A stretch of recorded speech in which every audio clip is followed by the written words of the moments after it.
61 बलराम द्वारा रुक्मीटर का वध। इस अध्याय में भगवान श्री कृष्ण के पुत्रों, पौत्रों तथा अन्य संतानों की सूची दी गई है। इसमें इसका भी वर्णन है कि बलराम ने अनिरुद्ध के विवाहोत्सव के समय रुक्मिणी को किस तरह मारा और कृष्ण ने किस तरह अपने पुत्रों तथा पुत्रियों के विवाह को व्यवस्था को। श्री कृष्ण के बारे में पूरी सच्चाई न समझने के कारण उनकी प्रत्येक पत्नी यही सोचती थी कि चूंकि वे उसके महल में निरंतर रहते हैं अतः वही उनकी प्रिय पत्नी है।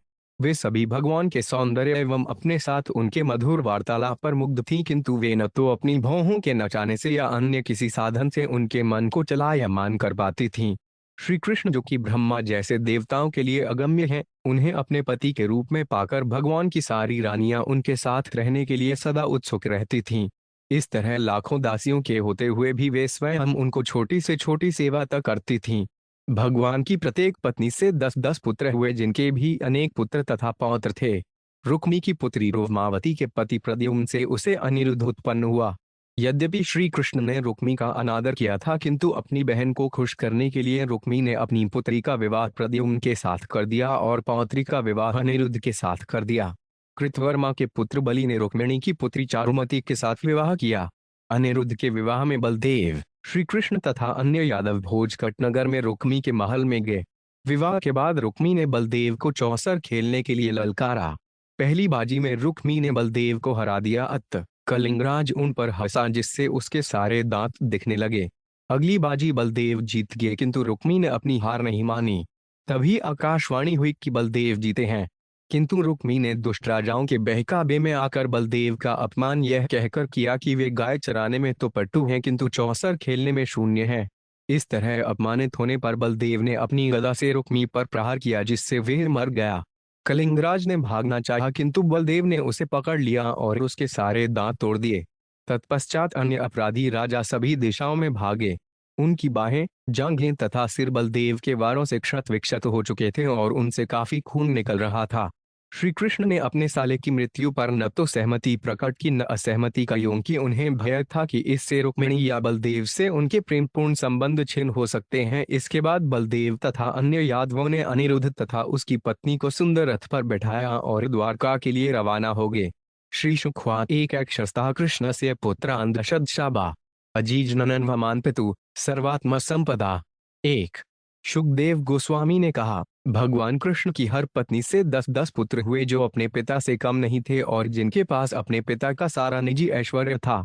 तात्पर्य, भगवान कृष्ण के 16,108 पत्नियां थीं और इस श्लोक के अनुसार कृष्ण के 1,61,080 पुत्र थे।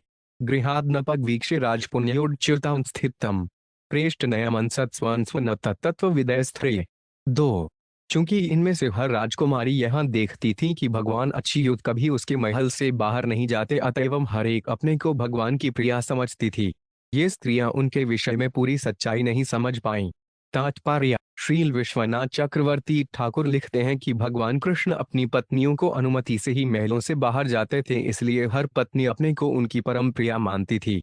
4 वब्जकोशवदनाय तबाह नेत्र सप्रेम हासरस वीक्षितवल गुजलपय समोहिता भगवतो न मनो विजेतो स्वैर विभ्रमय समशकन वनिता विभूम। 3 भगवान की पत्नियां उनके कमल जैसे सुंदर मुख, उनकी लंबी बाहों तथा बड़ी बड़ी आंखों, हास्य से पूर्ण उनकी प्रेमयी चितवनों तथा अपने साथ उनकी मनोहर बातों से पूरी तरह मोहित थीं। किंतु ये स्त्रियां अपने समस्त आकर्षण के होते हुए भी सर्वशक्तिमान भगवान का मन को नहीं जीत पाई। तात्पर्य, पिछले श्लोक में कहा गया है कि भगवान कृष्ण की रानियां भगवान के सत्य को नहीं समझ सकों। इसी सत्य की विवेचना इस श्लोक में की गई है। भगवान सर्वशक्तिमान, अनंत ऐश्वर्य से युक्त, अपने में पूर्ण है। स्मायावलोकलव दिशित भावहारी भ्रूमंडल प्रहित सौर्तमंत्र सौंदर्य पल्यस्तु षोडश सहस्त्रम निर्बाणय यसेन्द्रियन विमदितुम करुणहरम छेकुन। 4 इन 16,000 रानियों की टेढ़ी भौहें उनके गुप्त मनोभावों को लजीली हास्ययुक्त तिरछी चितवनों से व्यक्त करती थीं। इस तरह उनकी भौहें निडर होकर माधुर्य संदेश भेजती थीं। तो भी कामदेव के इन बाणों तथा अन्य साधनों से वे सब भगवान कृष्ण की इंद्रियों को उद्वेलित नहीं बना सकीं। इथन रमाप्तिम वाप्य पतिश्रियस्ता ब्रह्माद्यो 5 पे नविदु पदवी यद्दीयाम भेजुर्पुदावेर्तमेधित्यानुराग हासावलोकनवसड मलाल साधमम। 5 इस तरह इन स्त्रियों ने लक्ष्मीपति को अपने पति रूप में प्राप्त किया, यद्यपि ब्रह्मा जैसे बड़े बड़े देवता भी उन तक पहुंचने की विधि नहीं जानते। प्रेम में निरंतर वृद्धि के साथ वे उनके प्रति अनुराग का अनुभव करती, उनसे हास्ययुक्त चितवनों का आदान प्रदान करती, नित नवीन घनिष्ठता के साथ उनसे समागम की लालसा करती हुई अन्य अनेक विधियों से रमण करती। तात्पर्य: इस श्लोक में रानियों द्वारा अनुभूत भगवान कृष्ण के प्रति प्रगाढ़ माधुर्य आकर्षण का वर्णन है। प्रत्युदुग्मास्न पाद शौचितांबूल विश्रमण वीजनगन श्रमालय केशव प्रसारशनस्नटनोपहार्य दासीष्टा अपि विभोर्विदु समदास्यम। 6. यद्यपि भगवान की रानियों में से हरेक के पास सैकड़ों दासियां थीं, फिर भी वे विनयपूर्वक उनके पास जाकर, उन्हें आसन देकर, उत्तम सामग्री से उनकी पूजा करके, उनके आवरणों का प्रक्षालन करके तथा दबाकर, उन्हें खाने के लिए पान देकर, उन्हें पंखा झलकर, सुगंधित चंदन का लेप करके, फूल की मालाओं से सजाकर, उनके केश संवार कर, उनका बिस्तर ठीक करके, उन्हें नहलाकर तथा उन्हें नाना प्रकार की भेंटें देकर स्वयं उनकी सेवा करती थीं। तात्पर्य: श्रील श्रीधर स्वामी बतलाते हैं कि सुखदेव गोस्वामी भगवान कृष्ण तथा उनकी रानियों की दिव्य लीलाओं का वर्णन करने के लिए इतने उत्सुक रहते थे कि उन्होंने इन श्लोकों की पुनरावृत्ति कर दी है। उदाहरणार्थ, इस अध्याय का श्लोक 5 इसी स्कंद के 59वें अध्याय के श्लोक 44 के ही समान है और श्लोक 6 उसी अध्याय के श्लोक 45 के समान है। श्रील विश्वनाथ चक्रवर्ती बतलाते हैं कि यह शब्द सूचित करता है कि रानियों ने भगवान को अंजुलि भर फूल, पुष्पांजलि तथा अंजुलि भर रत्न सनाजलि भेंट किए। तासाय 10 पुत्राणा कृष्ण स्त्रीणा पुरोदिता अष्टौ महेशस्तत्पन्नादीन गुणामी ते। 7. भगवान कृष्ण की पत्नियों में से हरेक के 10-10 पुत्र थे। उन पतियों में से 8 पटरानियां थीं। इसका उल्लेख मैं पहले कर चुका हूँ। अब मैं तुम्हें उन 8 रानियों के पुत्रों के नाम बतलाऊंगा जिनमें प्रद्युम्न मुख्य थे। चारुदेशन, सुदेशन, चारुदेहशन, वीरवान, सुचारुश्चारुगुप्तश्न, भग्गचारुस्तथापर। 8. चारुचंद्रो विचारुश्च चारुश्चदशमो हरे प्रद्यम्प प्रमुखा जाता रुक्षिमणिया नावमा पितु। 9. महारानी रुक्मिणी का प्रथम पुत्र प्रद्युम्न था। उन्हीं के पुत्रों में चारुदेशन, सुदेशन, बलशाली चारुदेह, सुचारु, चारुगुप्त, भद्रचारु, चारुचंद्र, विचारु तथा 10वां पुत्र चारु थे। भगवान हरि के इन पुत्रों में से कोई भी अपने पिता से कम नहीं था। भानु, सुभानु, स्वरभानु, प्रभानुर्भानुमान तथा चंद्रभानुर्बुधभानुर्तिभानुस्तथाष्टम। 10. श्री भानु, प्रतिभानुष्ण सत्यभामात्मजा 10. सांबैर सुमित्र, पुरुजित सहस्रजित। 11. व्यस्नित्र केतुष्ण वसुमान द्रविडय क्रतु जाम्बवत्या सुता होते सांबाद्या पितृसमगता। 12. सत्यभामा से 10 पुत्र थे। भानु, सुभानु, स्वरभानु, प्रभानु, भानुमान, चंद्रभानु, बृहदभानु, अतिभानु। 8वां श्री भानु तथा प्रतिभानु। जाम्बवती के पुत्रों के नाम थे सांब, सुमित्र, पुरुजित, सतजित, सहस्त्रजित, विजय, चित्रकेतु, वसुमान, द्रविड़ तथा क्रतु। सांबादि ये 10 अपने पिता के अत्यंत लाडले थे। तात्पर्य: श्रील जीव गोस्वामी ने इस श्लोक में आए समतः सामासिक पद का अपने पिता द्वारा अत्यधिक सम्मानित अर्थ किया है। उक्त शब्द यह भी बतलाता है कि ये पुत्र पूर्वोक्त पुत्रों की ही तरह अपने पिता यशस्वी कृष्ण के समान माने जाते थे। वीरश्वेंद्रो 5 ब्रसेनश्व चित्रगुरु गुवान वृष आम वैसु श्रीमान कुंतिर नागनजीते सुता। 13. नागनजती के पुत्र थे वीर, चंद्र, अश्वसेन, चित्रगु, वेगवान, वृष, आम, शंकु, वसु तथा ऐश्वर्यशाली कुंती। श्रुतः कविर्वृषो वीर, सुबाहुर्भद्र 1 कल, शांतिर्दर्श, पूर्णमास, कालिंदा, सोम को 5 वर। 94.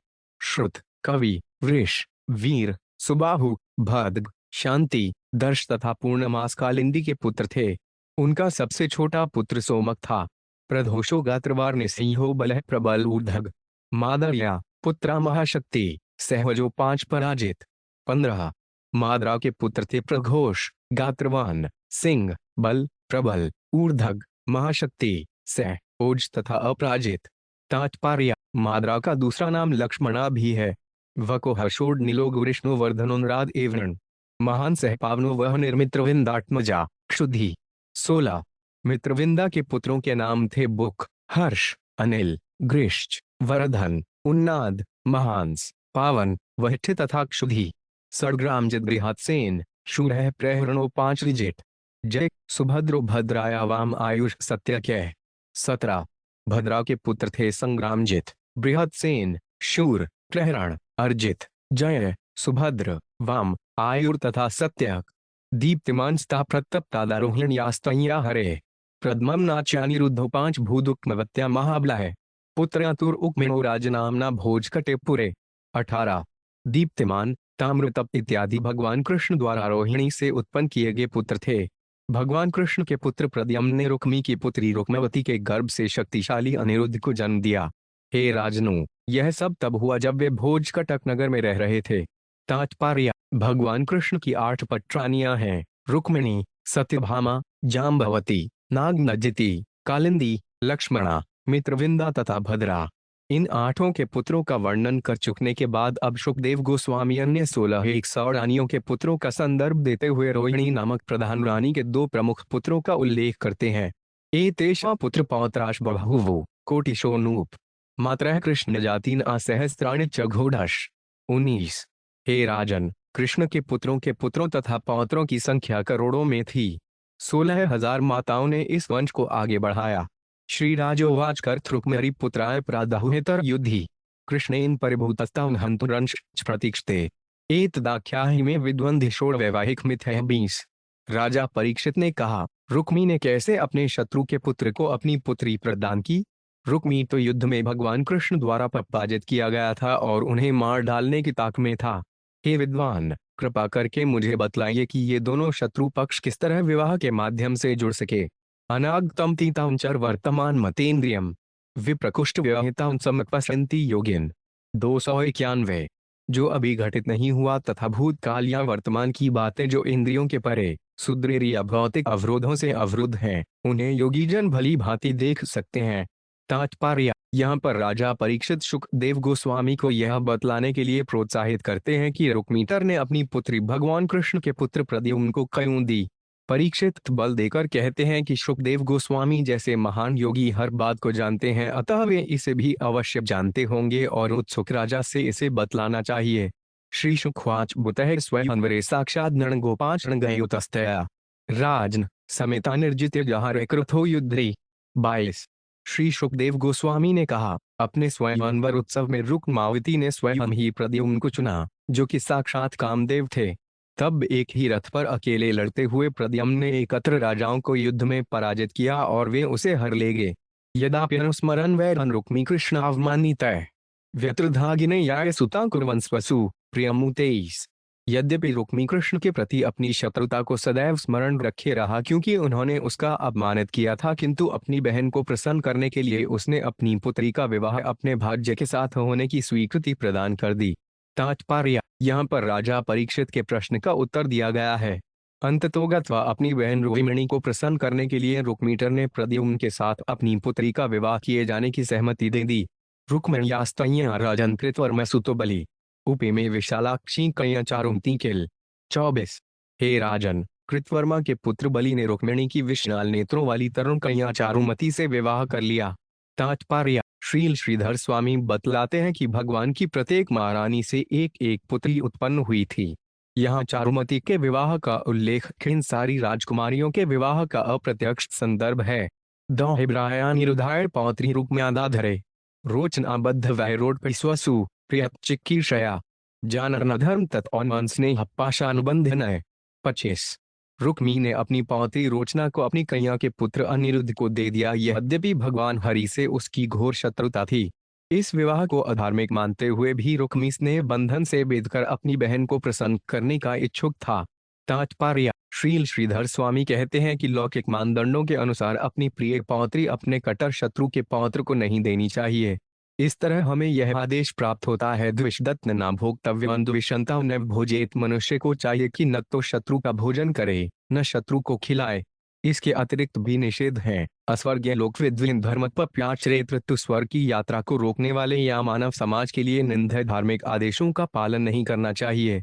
यहाँ यह इंगित कर दिया जाए कि भगवान कृष्ण वास्तव में किसी के भी शत्रु नहीं है। जैसा कि भगवद गीता 5.29 में भगवान कहते हैं, सुहृद सर्वशूतान आज्ञाता मां शांति मृचति। यह समझकर कि मैं हर जीव का शुभ चिंतक मित्र हूँ, मनुष्य शांति प्राप्त कर सकता है। यद्यपि भगवान कृष्ण हर एक के मित्र हैं, किंतु रुक्मी इसे नहीं समझ सका और वह भगवान कृष्ण को अपना शत्रु मानता रहा। फिर भी अपनी बहन के स्नेहवश उसने अपनी पौत्री का विवाह अनिरुद्ध के साथ कर दिया। उपर्युक्त निषेध के बावजूद हमें ध्यान देना होगा कि आध्यात्मिक जीवन के मूलभूत सिद्धांतों का परित्याग इसलिए नहीं करना चाहिए कि ऐसे सिद्धांत आम जनता में लोकप्रिय नहीं है। जैसा कि भगवान कृष्ण ने भगवद गीता 18.66 में कहा है, सर्वधर्मान् परित्यज्य मामेक शरणं व्रज। आध्यात्मिक कर्तव्य में परम कर्तव्य है भगवान की शरणागति, और वे कर्तव्य बाकी सभी आदेशों से ऊपर है।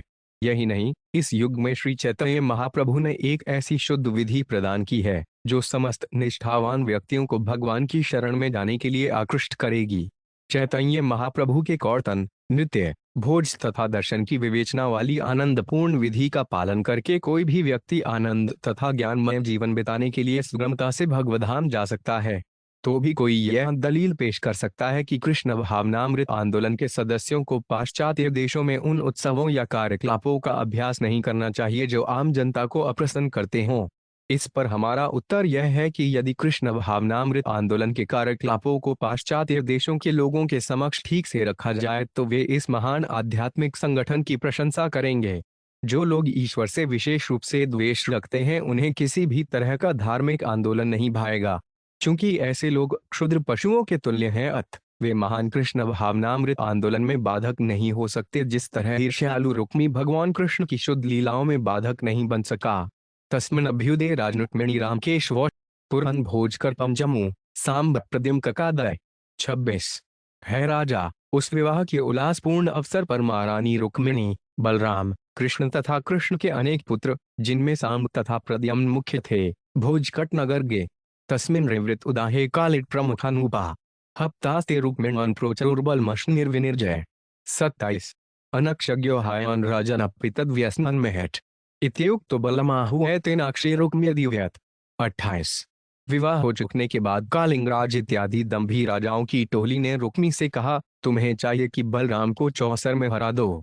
हे राजन, वे चौसर में पटु नहीं है, फिर भी उन्हें इसका व्यसन है। इस तरह सलाह दिए जाने पर रुक्मी ने बलराम को ललकारा और उनके साथ चौसर की बाजी खेलने लगा। शतान सहस्त्रमितान रामस्तत्रादेपणम तान तु रुक्मिज्य तत्र कालेडुः प्राहसद्वलम दंतान संदर्शयन् रुचैनम ऋष्यतधला युद्ध। 29 उस स्पर्धा में सर्वप्रथम बलराम ने 100 सिक्रों की बाजी स्वीकार की, फिर 1000 की और तब 10,000 की। रुक्मी ने इस पहली पारी को जीत लिया तो कालिंगराज अपने सारे दांत निपोर कर बलराम पर ठहाका मारकर हंसा। बलराम इसे सहन नहीं कर पाए। तात्पर्य: श्रील विश्वनाथ चक्रवर्ती बतलाते हैं कि बाजी सोने के सिक्कों की थी। जब बलराम ने कालिंगराज के गंवारू दुष्कृत्य से वे अत्यधिक क्रुद्ध हो उठे, तत्लक्षण रुक्मी गुहादग्लहन तत्राज्यद्वलाय जितवान है मित्या रुक्मी कैत्वमाशिक्तय। 30 इसके बाद रुक्मी ने 1,00,000 सिक्रों की बाजी लगाई जिसे बलराम ने जीत लिया, किंतु रुक्मी ने यह घोषित करते हुए धोखा देना चाहा कि मैं विजेता हूँ। मय्युनाक्षुभितः श्रीमान समुद्र परवीणे जात्यारुणाक्षो 5 तिरुषानी अर्बुदम ग्लहमादे 31 रूपवान बलराम ने, जिनके लाल लाल नेत्र क्रोध से और अधिक लाल हो रहे थे, पूर्णमासी के दिन उफनते समुद्र की भांति क्रुद्ध होकर 10 करोड़ मुहरों की बाजी लगाई। तचापि जितवान रामो धर्मेण छलम राशिक्तः रुक्मी जितमयात्रे में वदंतु प्राश्निका इति। 32 इस बाजी को भी बलराम ने स्पष्टतः जीत लिया, किंतु रुक्मी ने फिर से छल करके यह घोषित किया, मैं जीता हूँ। यहाँ उपस्थित ये गवाह कहें जो कुछ उन्होंने देखा है। तात्पर्य: जब रुक्मी ने गवाहों से कहने के लिए कहा तो निसंदेह उसके मन में उसके साथी थे, किंतु जब उसके गवाहों ने अपने छली मित्र की सहायता करनी चाही तो एक अद्भुत घटना घट गई जिसका वर्णन अगले श्लोक में हुआ है। तदाब्रुवीन भवानी बल्ले नाव जित्तुग्ल है धर्म तो वचने नाव रुक्मी वत्ते वैमृषा। 33 तभी आकाशवाणी हुई, इस बाजी को बलराम ने न्यायपूर्वक जीता है। रुक्मी निश्चित रूप से झूठ बोल रहा है। तामना हाथे वैदर्भो दुष्टराजयचोदित सदूषणन परिहसन भगवाशेक आलचोदितः। 34 दुष्ट राजाओं द्वारा उभाड़े जाने से रुक्मी ने इस दैवी वाणी की उपेक्षा कर दी। वस्तुतः साक्षात भाग्य रुक्मी को प्रेरित कर रहा था, अतः उसने बलराम की इस तरह हंसी उड़ाई। नैवाक्षको विदा यूयम गोपालवन गोचनरा अक्षयर दिव्यंति राजानोबान नैष्ण भवादशाह। 35 रुक्मी ने कहा, तुम ग्वाले तो जंगलों में घूमते रहते हो, चौसर के बारे में कुछ भी नहीं जानते। चौसर खेलना और बाण चलाना तो एकमात्र राजाओं के लिए हैं, तुम जैसों के लिए नहीं। रुक्मिण एवं निषिक्तो राजभिश्चैनोपहासितः खुद परिधमुद्य में जगने तन्म संसदी 36। इस प्रकार रुक्मी द्वारा अपमानित करने तथा राजाओं द्वारा उपहास किए जाने पर बलराम का क्रोध भड़क उठा। उन्होंने शुभ विवाह की सभा में ही अपनी गदा उठाई और रुक्मी को मार डाला।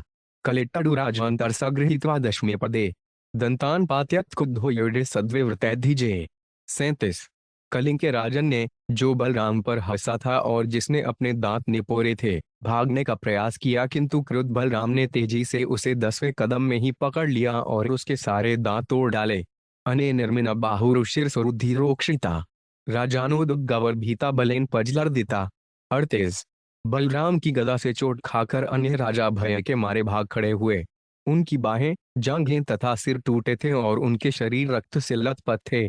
निहते रुक्मिणी श्याले नाब्रवीत साध्व साधुवा रकत मिणी ब्लेयो राजन स्नेह भड़ भयाधरी 39। है राजनु, जब भगवान कृष्ण का साला मार डाला गया तो उन्होंने न तो इसे सराहना ही विरोध प्रकट किया, क्योंकि उन्हें भय था कि रुक्मिणी या बलराम से स्नेह बंधन बिगड़ सकते हैं। ततो 5 निरुध्वन सह सूर्यावरण रट समारोप्ययु कुशस्थलीम रामाद्यो भोजकटाइशा सिद्धाखिलार्था मधुसूदनाश्रया 40। तब बलराम इत्यादि दशाओं ने अनिरुद्ध तथा उसकी पत्नी को एक सुंदर रथ में बैठा लिया और भोजकट से द्वारका के लिए प्रस्थान कर गए। भगवान मधुसूदन की शरण ग्रहण करने से उनके सारे कार्य पूर्ण हो गए। तात्पर्य: यद्यपि रुक्मिणी समस्त दशाओं को अतीव प्रिय थी, किंतु उनका भाई रुक्मिणी के विवाह के समय से ही कृष्ण का निरंतर विरोध और अपमान करता रहता था। श्रील विश्वनाथ चक्रवर्ती कहते हैं कि इसी कारण से कृष्ण के संगियों को रुक्मी की आकस्मिक मृत्यु से कोई संताप नहीं हुआ। इस प्रकार श्रीमद् भागवत के 10वें स्कंद के अंतर्गत बलराम द्वार रुक्मीटर का वध नामक 61वें अध्याय का श्रील भक्ति वेदांत स्वामी प्रभुपाद के विनीत शिष्यों द्वारा रचित तात्पर्य पूर्ण हुए।